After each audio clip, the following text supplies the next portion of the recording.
These long dog days of summer, I mean, we just made it through a heat wave. Mama was parched through this heat wave. I was hitting up Dunkin' every single day, and I will continue to probably for the rest of my days, but especially this summer. Dunkin' is helping everyone stay cool this summer with its lineup of refreshers. These drinks are packed with bold, fruity flavors and served ice cold. It's amazing. Dunkin' refreshers are the perfect afternoon pick-me-up. I like to start my morning with them personally, and then sometimes I go back for a second one because I'm just feeling crazy. They come in a variety of delicious flavors, including fan favorites mango pineapple and strawberry dragon fruit. And then for a limited time, there's black cherry and there's pink pineapple. I'm going to tell you something right now, and it's a bold claim, let me tell you, but I stand behind it. Pink pineapple will change your life. It is so good. It has me feeling like I'm sitting in a pool, resort side, just living, honey. It's so yummy. Try your favorite flavor with green tea, sparkling water, lemonade, or Dunkin's all-new limeade. I haven't tried the limeade yet, but I'm going to. Usually I get my drinks made with green tea and occasionally lemonade, but I do really like the green tea. Or if you don't want to build your own, try one of Dunkin's curated refreshers like the Cherry Lime Ricky or the Ultimate Pink Daydream. The Cherry Lime Ricky, scrumptious. I could drink like 3 of these a day. They're so freaking yummy. Head to Dunkin' today and find your favorite refresher. Dunkin' refreshers contain less than 1% fruit juice. Limited time offer. Chilling crime cases are mysterious, but finding coverage shouldn't be. With the State Farm Personal Price Plan, you have options and can personalize your plan to help create an affordable price so you can get back to cracking all of life's bigger cases. Talk to a State Farm agent today to learn how you can choose to bundle and save with the Personal Price Plan. Like a good neighbor, State Farm is there. Head to statefarm.com to get a quote. Prices are based on rating plans that vary by state. Coverage options are selected by the customer. Availability, amount of discounts and savings, and eligibility vary by state. Hi, Ryan Reynolds here from Mint Mobile. Are you looking for a beach read this summer? May I suggest your big wireless bill? It's got suspense, mystery, a slightly flat, emotional arc, and a shocking twist where you realize you've been overpaying the entire time. Fortunately, though, Mint's story is better. Every plan, $15 a month. Even unlimited. That's it. Happy ending. Zero tears. Give it a try at mintmobile.com/save. Upfront payment of $45 for 3 months, $90 for 6 months, or $180 for 12-month plan required. $15 per month equivalent. Taxes and fees extra. Initial plan term only. Greater than 50 gigabytes may slow when network is busy. See terms. Hey weirdos, I'm Alaina. I'm Ash. And this is a full-on creep fest of an episode of Crime Countdown, a Spotify original from Parcast. If you haven't listened already, you'll want to hear this one. We're ranking the scariest Halloween murders, including poison candy, pranks gone sour, and unsolved cases. So nightmares are real. Without further ado, the top 10 Halloween murders.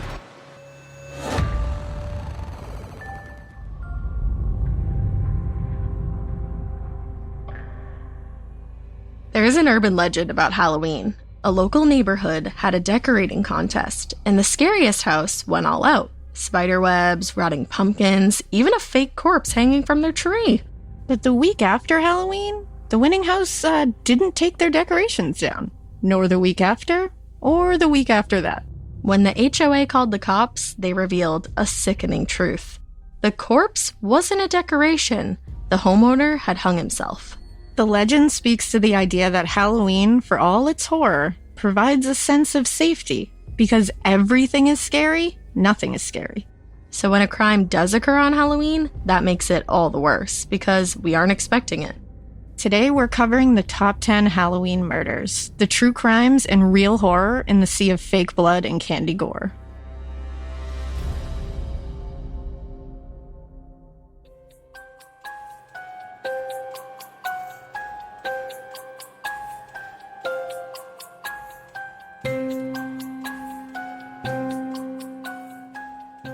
Hey all you weirdos, welcome to the Parcast original, Crime Countdown. I'm Ash. And I'm Alaina. Every week we'll highlight 10 fascinating stories of history's most engaging and unsettling crimes, all picked by the Parcast research gods. This week we're counting down the top 10 Halloween murders.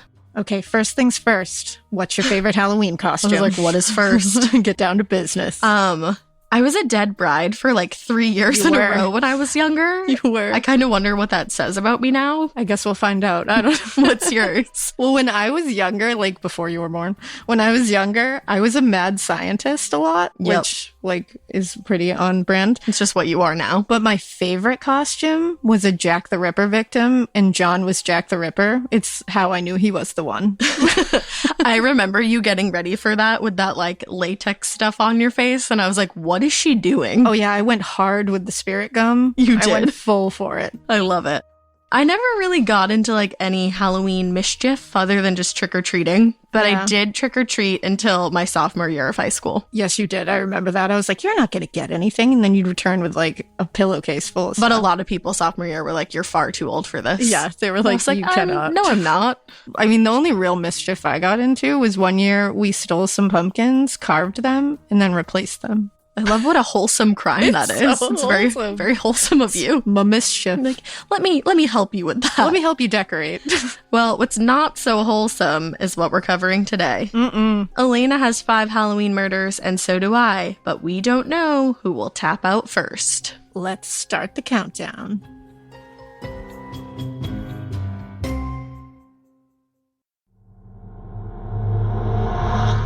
10,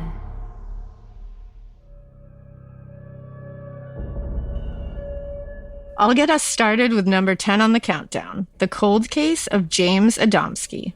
On Halloween night 1982, Adamski went out drinking at a local bar.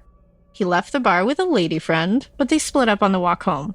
2 months later, hunters in the local woods found James's body buried in a shallow grave. Ooh, I've never heard of this one. Like, what an escalation. Yeah. Wowzers. Adamski was only 18 years old, which when I first read that, I was like, this is a grown man. And now I'm like, you're 18. I know, that took a turn. He was a high school senior. That's like, so to put that in sad. perspective. 1982 was 2 years before President Reagan raised the drinking age, so he could drink legally. So just I know, I in was case anybody's like, what you doing at a bar? So I was confused, yeah, but he was fine. fake IDs, you know. His costume was what he called the American Gigolo look, and it was probably inspired by Richard Gere's character in the 1980 film American Gigolo. There you have it. Get it. I love that That's for him. So smooth. I love it. He had gone to the 5 and 23 bar in his hometown of Depew, New York, near Niagara Falls. And the girl who left with him was the one last seen with him, but she was quickly ruled out as a suspect. Okay, well, at least she didn't have anything to do with it. Because I was going to say, I was like, where's that girl? We gotta track her down. We gotta find her, but They they did. found her. Luckily, they did their job. Detective work, check. I'm like, detectives, you better find that girl. His body was found on December 26th, 1982. Oh, that's horrible. Yeah, a little ways after that. His cause of death was blunt force trauma, and investigators sent his clothes for a DNA test, but they came up with nothing. Which is always crazy to me when somebody can leave nothing. I know, and especially blunt force trauma, you don't leave anything. Yeah, usually you leave a part of you take a part of them. It's how it goes. Yeah. Current DA John Flynn said the 2 strongest theories that occurred here are 1, something happened in that bar, and 2, a random hitchhiker or person driving a car picked him up. I feel like something happened in the bar. I do too. That's what I felt. Because usually that's the case. I felt it in my bones. Like he because, pissed off some dude or something. man, it doesn't seem like he was too far away from where he was walking. He was like in a local woods. Yeah. So if it was a hitchhiker, I feel like they would have brought him somewhere. Maybe that girl was like a setup or something. Ooh. You never know. Look at you just placing things out there I know. with no evidence to back it up. I love it. That's healthy. I love it. In 2017, Flynn and the city of Lancaster put up an $11,000 reward for any information leading to an arrest. Only 2 leads were even brought forward. They went nowhere. And the case is still cold. So we'll add it to our list of cases to solve. We're gonna solve it, guys. We're on it.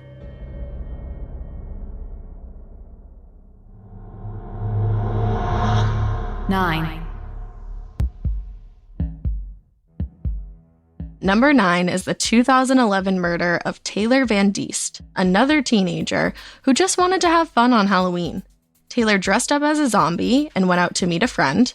Her family reported her missing when she stopped answering her texts. An hour later, they found her dead body. That's so sad. Isn't that crazy that Can it you was so imagine? fast, Yeah, too? she just leaves for Halloween night. Ugh. So the last text that she sent out said, quote, "I'm being creeped," which, what that makes the hair on the back of my neck stand up. But also, like, who among us has not sent a text similar to that? Like, when you feel like someone's following you or something, you're like, someone's being creepy. Oh, I send that text all the time. Like, I'm at Target and I'm like, I'm being creeped. I'm being creeped. It's like such a normal text to send. Yeah, and I'm always on alert. Yeah. I have my head on a swivel. Well, people presumed, obviously, that she was stalked as she walked along train tracks in her hometown of Armstrong, British Columbia. There was evidence that she tried to fight off her killer, but the neighbors assumed that the screams were just Halloween-related, and they ignored them. Never assume. Never. Don't do it. You know what it does. Taylor's body was found in bushes near the train tracks, and her zombie makeup had blended into her bludgeon wounds. That's horrific. Isn't that so horrible? That's not, yeah, I have no words. The killer, Matthew Forrester, was tracked down after police matched DNA on Taylor's body to records from when he sexually assaulted an escort in 2007. Oh, so he was just like a terrible human being all Just around. a real bad guy. Just from the jump. Now listen to this. His own dad helped cover the crime up. Ugh. He quit his job, bought Matthew a fake driver's license, a social security card, and a bank card, moved Matthew's stuff, and lied to the police. That is terrible parenting. Okay, thank you. I was like, that's bad parenting. That's real bad parenting. Because Like, stand by your kid. I get it. Yes. It's your kid. No matter what my kid does, I'm going to be on their side. But you make your kid take responsibility. Your kid murdered someone. Yeah, like, that's a learning period. Yeah, you can still love them. It's your kid. I understand. But like, And obviously this is a habit, like, and it's Yeah. only going to get worse. your kid has a problem. You need to take care of it. Well, luckily his efforts failed, and Matthew was arrested and convicted of first-degree murder in 2014. Good. A retrial did take place in 2018, where he was convicted of second-degree murder instead. What? Crown prosecutor Christopher McPherson said lack of parole is extremely rare for a case like this. He murdered a woman. Yeah, lack of parole is extremely rare for weird. murderers. That's awful. Hate that.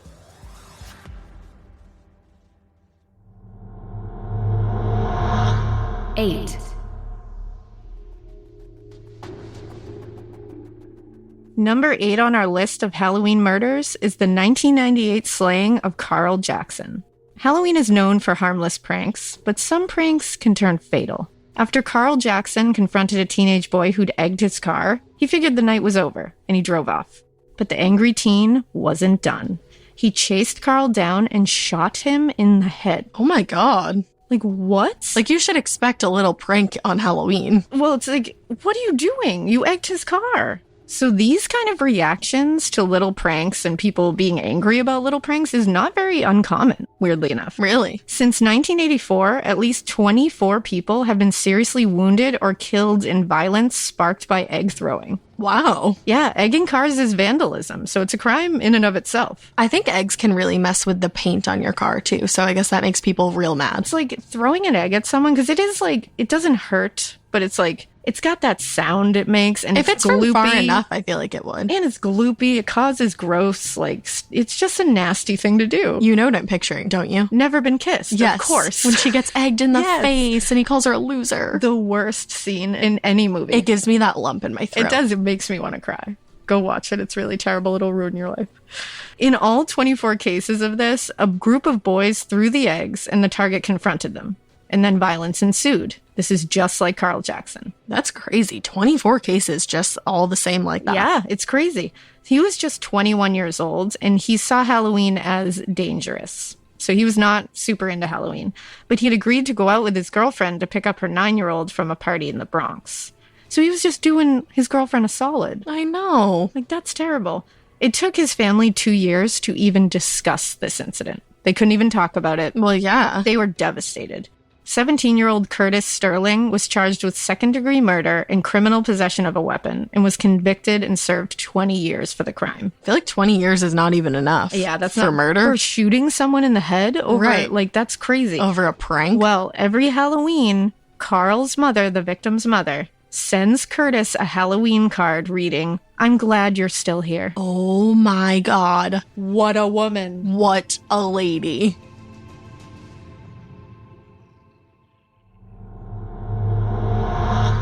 Seven.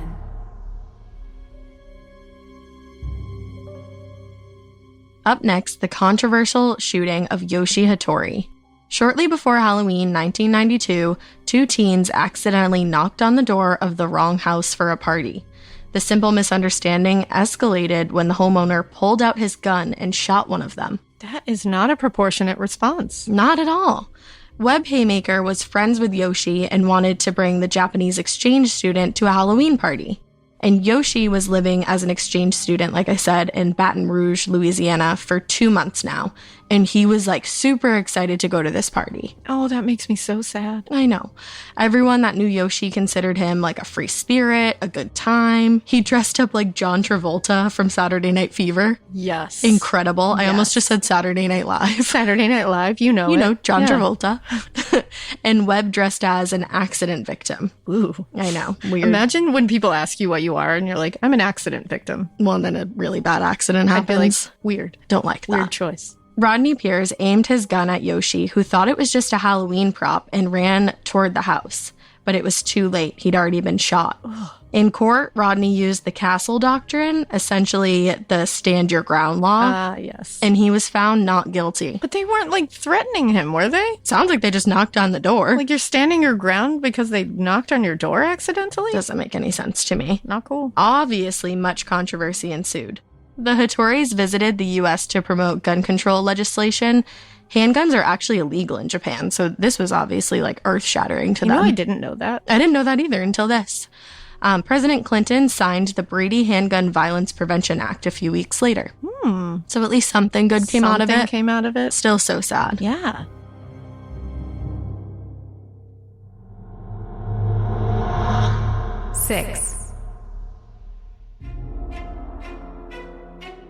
Also on our list at number 6, the 2012 murder of 24-year-old Rebecca Gay.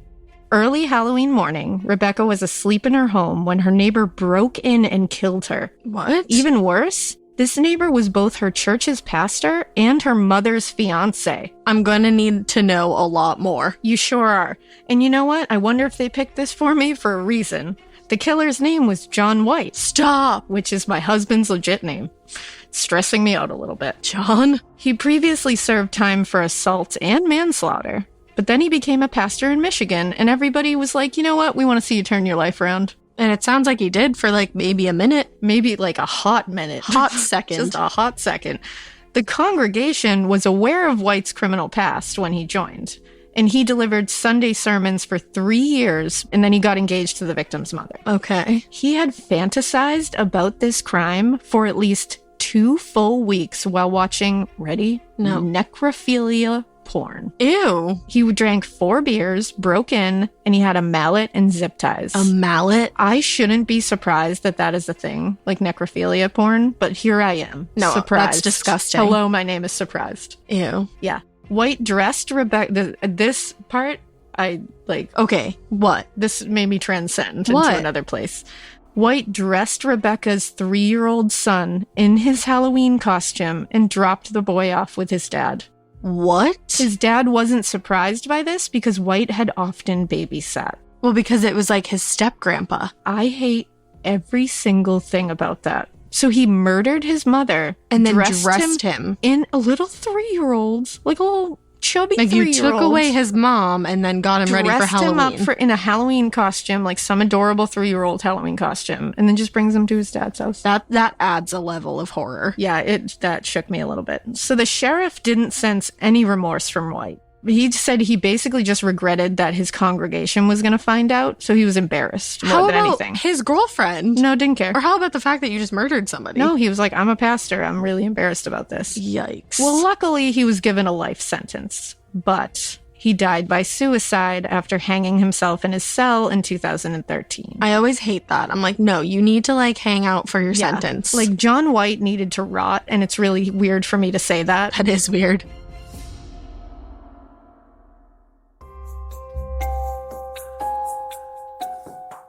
That was a terrible one all around. I know. Like, really hate that. Are you expecting anything on the list that you haven't seen yet? There's definitely one. Yes. There's a huge one that I'm waiting for. Yup, same here. But we'll see if it comes. I think I have it. I think you do, because I don't. I hope you have it.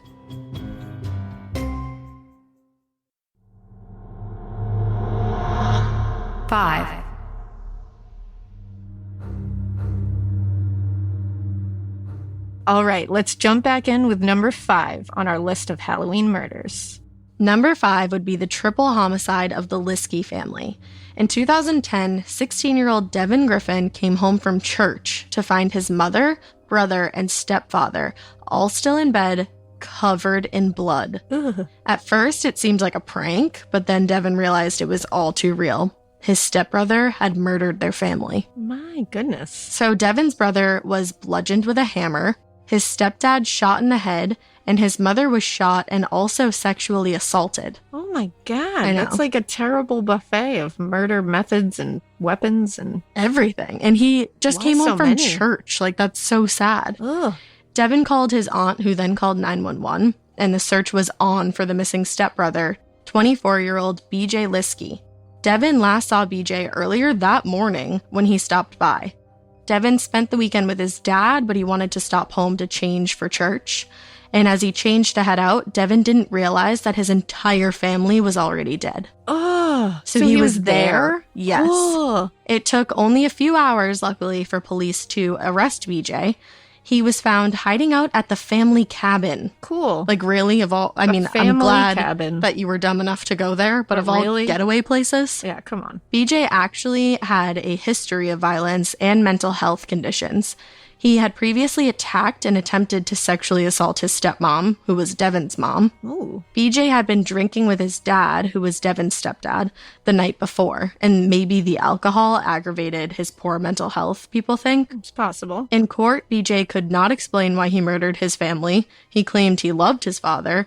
And when pressed, basically he said, "The devil made me do it." He didn't, though. It's like, no, that's very Halloween of you, but no. You just did it.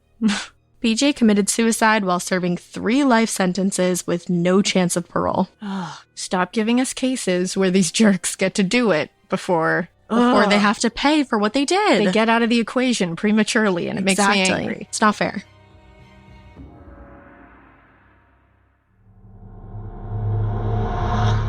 Four.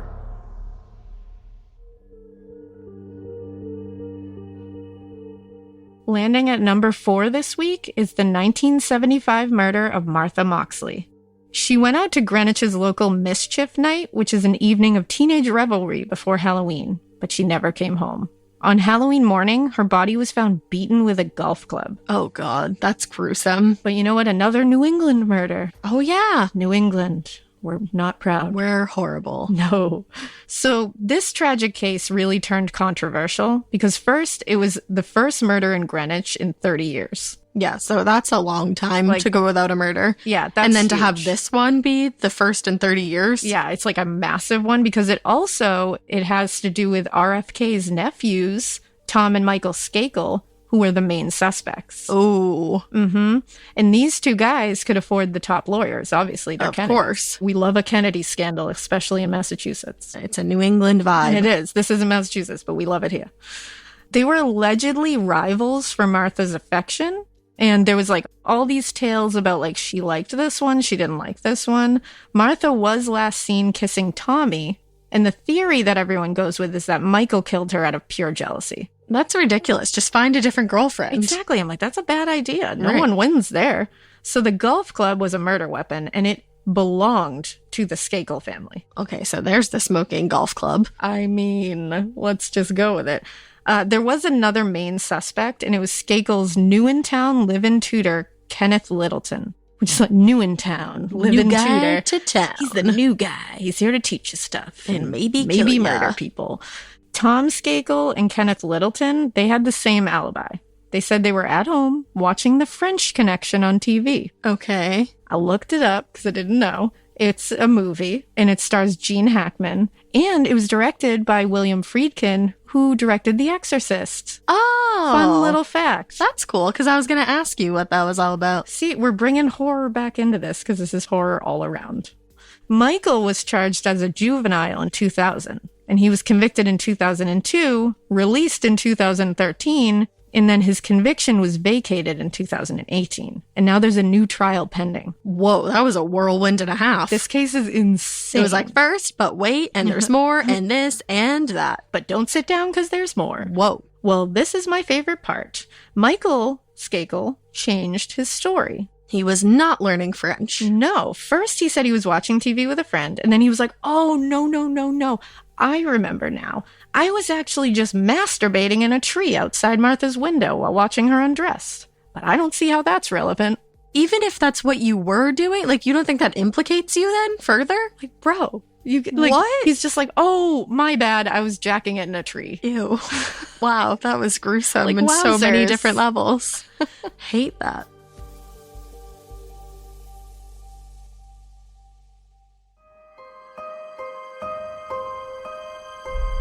Three.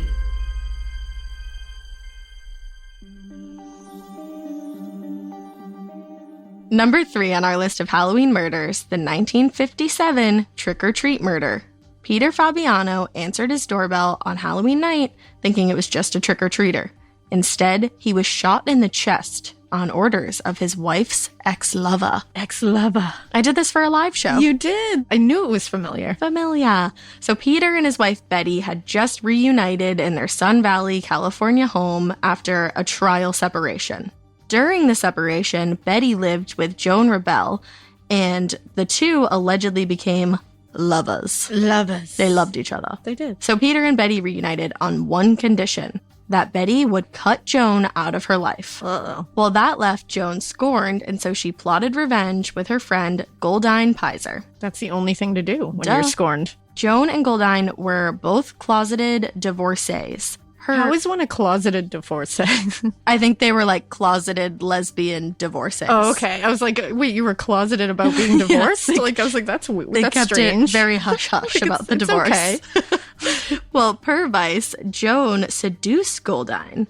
Goldine claimed her murder motive was to, quote, please Joan. That's always the motive. I was going to say, that's always what they do. You're It's always like, trying to please Joan. I was scared of Joan, and so I love her, and so I did it. Must please her. What Joan did is convince Goldine to shoot Peter as she drove the borrowed getaway car. Ooh. Goldine carried the gun concealed in a brown paper bag, of all things. Just It's walk up to the door like, hello. Okay. I have groceries. I mean, I guess that in 1957, maybe that's what you trick-or-treated with. That's what you do. I don't know. I think it is. Peter died from his wounds in the ambulance on the way to the hospital. Oh, Peter. And he had just reunited with his wife, Poor Peter. Betty. Afterwards, the woman burned their clothes and they split up. Joan told Goldine, forget you ever knew me. Wow. Which is so dramatic. Fade to black. Like, done. I would be like, I just killed someone for you and now I'm supposed to just forget about you? Just forget you ever knew That's me. going to cost a lot in therapy bills, It actually. certainly is. Well, Goldine confessed, and both women were sentenced to 5 years to life in prison, and they were eventually released. It's really unclear what happened to Betty and Joan after the murder. That's kind of sketchy. It is pretty sketch. I love that Goldine, after she was like, forget you ever knew me, she was like, oh, okay. I'm gonna go tell now. I know. She was like, okay. She was like, I'm not going to forget Bad this. idea.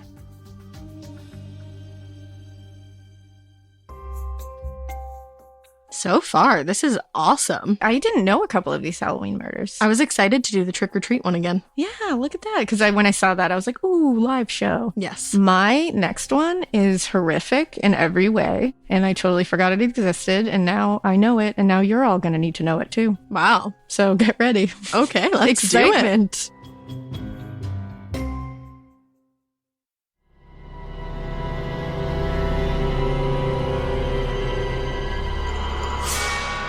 Two. Next on the list of Halloween murders at number 2 is the death of 16-year-old Shirley Ledford. The fifth victim of Lawrence Bittaker and Roy Norris, Shirley Ledford was one of their most infamous killings.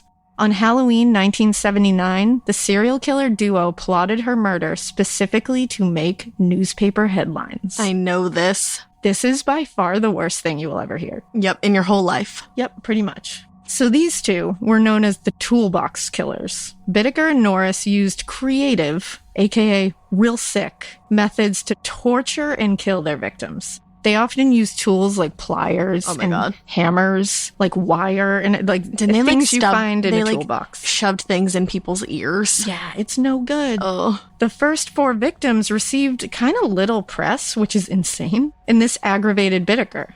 Since childhood, he'd admired outlaws and bad guys. Oh, good. He said he aimed to be, quote, bigger than Manson. I feel like a lot of people say that when they, like, set out for a life of crime. Which is weird flex, since Manson isn't a serial killer, but okay. Yeah, he's not a serial killer. Weird flex. I'm just saying. It is. The pair believed cops wouldn't catch them, and they just wanted press coverage, so they grew reckless, which is what most of them do. Mm-hmm. You know, how, like, BTK got caught that way? Like, they all just start getting super over Messy. themselves, and they just get sloppy. So they started hunting in Bittaker's neighborhood in San Fernando Valley, California.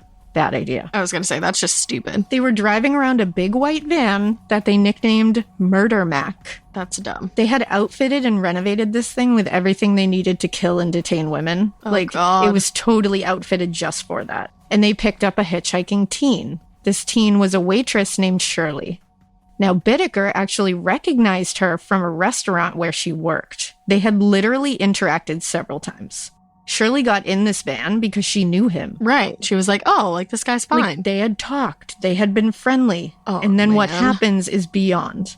So they both violently sexually assaulted and raped Shirley. Oh, no. Bittaker smashed a hammer into Shirley's elbow 25 times, pulverizing her bones while making her say humiliating things, and they both were screaming at her to, like, scream louder. Oh, my God. This is horrific. Oh, and it gets even worse. They used a hanger and pliers to horrifically torture and strangle Shirley, finally. Oh, my God. Her last words were, "Do it, just kill me." Oh, my God. After she was dead, they dumped her battered body in a random front yard with, like, her arms outstretched. In a front yard. Like, naked with her arms outstretched in a front yard.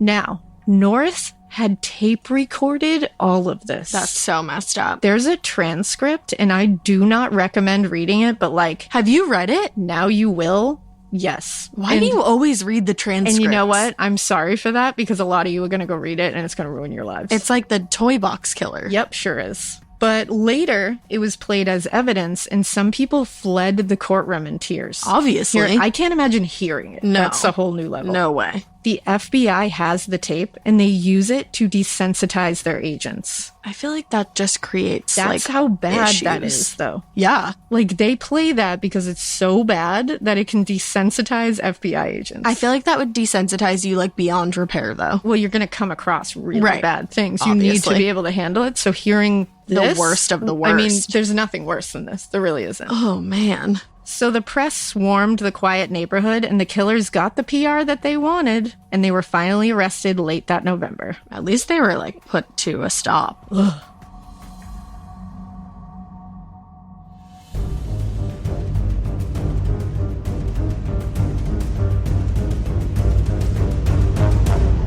One. And finally, number 1 on our list of frightening Halloween murders, the poisoning of 8-year-old Timothy O'Brien. This is the one I was waiting for. I know, I knew you were waiting hate for this this. one. It's horrible. Timothy was the victim of every parent's Halloween nightmare, poisoned candy. But here's the kicker.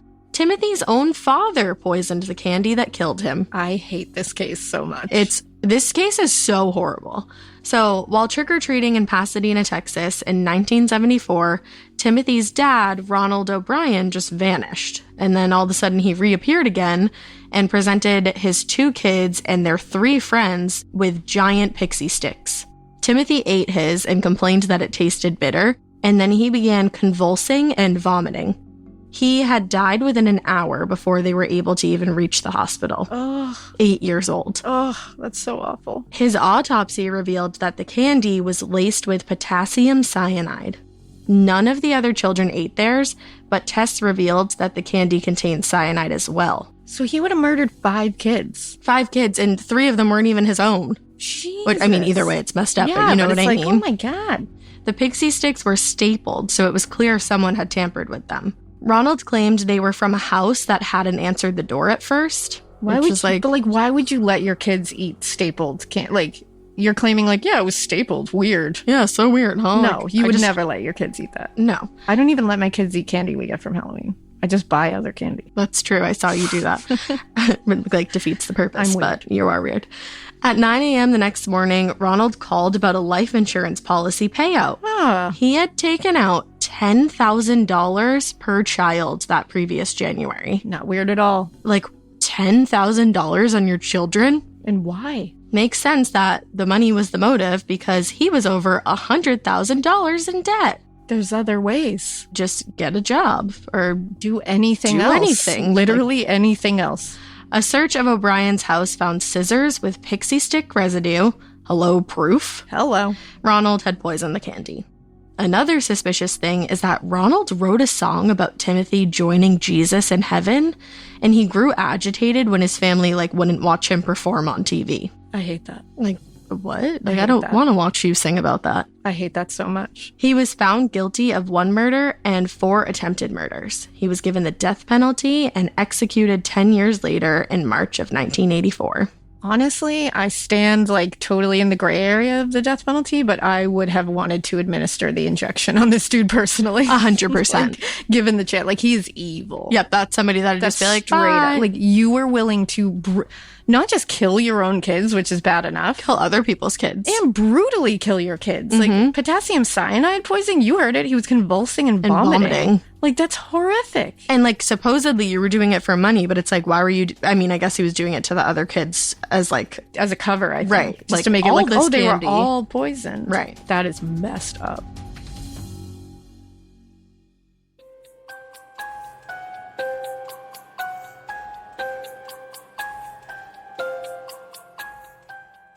I think that number 1 was number 1. Yeah, definitely. Definitely my number 2, the toolbox murders, that's a doozy. I feel it's another thing where they could have been tied for number 1. But I think the number 1 was the number 1 because it had to do with Halloween candy and it was trick-or-treating. And the Shirley Ledford one was just happened to be on Halloween. I think it really didn't have to do with Halloween. So it makes sense. Yep. Yeah, I definitely think so. But it's really awful. Did you feel there was anything missing? So there's one thing. I knew you were going to find at least one. I don't know if we can count this, but I'm going to say it anyways. So we covered a case on Morbid. It was the Chelsea Bruck case. Oh, yeah. It wasn't technically on Halloween, but she was abducted from a Michigan Halloween party. And it was October 26th, 2014. Big Mike. And she was found the following April, brutally murdered. And it turns out it was this human turd named Daniel Clay who murdered her after the Halloween party. But it's a really crazy case, Lots really of twists insane. and turns. But it was a big Halloween party in a field that was every year and 700 people show up to it. It's Big Mike's Halloween party. Mike. Yeah, it's a big thing. Big Mike's Halloween party. It's interesting, but it's Halloween related. I guess. Yeah, you're not wrong. It's not left off, but just adding to it. There you go. Yeah. Thanks for listening. We'll be back next week with another great episode. Remember to follow Crime Countdown on Spotify to get a brand new episode delivered each week. You can find all episodes of Crime Countdown and all other Parcast originals for free on Spotify. Spotify has all your favorite music and podcasts all in one place. They're making it easier to listen to whatever you want to hear for free on your phone, computer, or smart speaker. If you can't get enough of creepy crimes, check out our After Crime Countdown podcast playlist on Spotify, where we've handpicked even more episodes about this week's stories that we think you'll enjoy. And if you like this show, follow @Parcast on Facebook and Instagram and @Parcast Network on Twitter. And if you like us, which I hope you do because you made it this far, follow us on our other podcast, Morbid Podcast. You can find us on Instagram @Morbid Podcast and on Twitter @AMorbid Podcast. And you can listen to us wherever, even on Spotify. We hope you keep it weird until next Monday. Do it. Bye. Bye. Crime Countdown was created by Max Cutler and is a Parcast Studios original. It is executive produced by Max Cutler. Sound design by Kevin McAlpine. Produced by John Cohen, Jonathan Ratliff, Maggie Admire, and Kristen Acevedo. Crime Countdown stars Ash Kelley and Alaina Urquhart.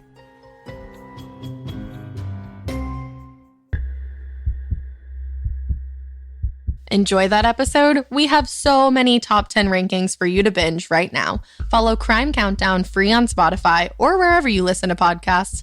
New episodes air every Monday. Ever walk past a place for rent and wish you could just take a peek inside? Maybe even explore the layout, envision the natural light streaming through the windows, or plan where your vinyl record collection would go. At Apartments.com, you can. With tools like their 3D virtual tours, you can see the exact unit you could be living in. Really envision yourself in your new home with Apartments.com, the place to find a place.